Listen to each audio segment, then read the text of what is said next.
লালপরির ফ্ল্যাটের পাশে যে 2.5 কাঠা জমিটা ছিল সেটাও কিনে নিলাম। ওখানে একটা ফ্ল্যাট হচ্ছে লালপরির বড় মেয়ে জেরির জন্য। ওই যে আপনাদেরকে আগের দিন বলেছি না যে ওর জন্য একটা সম্বন্ধ এসছে। এবার তো বাড়িতে নতুন অতিথিরা আসবে, অতিথিদের জন্য তো রুম চাই। 1 BHKতে তো হয় না, সেই জন্য আরেকটা 1 BHK করতে হচ্ছে। আর এই যে দেখতে পাচ্ছেন নতুন কার্লনের গদি কেনা হয়েছে। অতিথিরা আসবে সেই জন্য একটু দেখনদারি তো করতেই হবে। আর তাছাড়া এদেরও একটু দরকার। আপনারা অনেকেই এই কার্লনের গদি পাতার কথা আমাকে লিখেছিলেন, দেখতেও চেয়েছেন, তো আজকে দেখিয়ে দিলাম।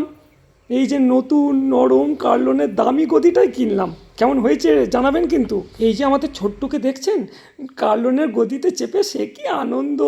উড়ি বাবা, এইদিকে আবার লালপরি দেখছে।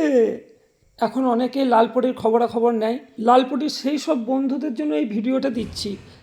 তারা অনেকেই জিজ্ঞাসা করেন, অনেকেই বলেন, সেই জন্য দেখিয়ে দিই যে হ্যাঁ, লালপরিকে সত্যিই একটা কার্লনের গদি পেতে দেওয়া হয়েছে এবং ওর মেয়ে জেরিকেও গদির ব্যবস্থা করে দেওয়া হয়েছে। জেরি আজকে আবার একটা খবর দিল, কোথায় নাকি ওর এক বন্ধুকে কেউ একজন মেরেছে এবং খুব বাজেভাবে মেরেছে। দেখুন দেখুন দেখুন, ইস, একেবারে চোয়ালটা ফাটিয়ে দিয়েছে গো। আহারে, এখন নিঃশ্বাস নিতে পারে না। আহা, কি কষ্টটাই না হচ্ছে ওর। অপারেশন করতে হবে গো। কিন্তু অপারেশন, তারপরে ওষুধপাতি, এতে তো অনেক খরচ। কিভাবে কোলাবে কে জানে। কিন্তু একা যা হয় না, অনেকজন মিলে করলে সেটা নাকি সম্ভব হয়।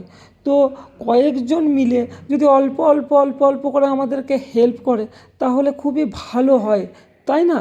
দেখুন না, এই বাচ্চাটাকে বাঁচানো যায় কি না, এই বাচ্চাটাকে আবার সুস্থ স্বাভাবিকভাবে ফিরিয়ে দেওয়া যায় কি না। আমরা তো চেষ্টা করলে অনেক কিছুই করতে পারি, পারি না?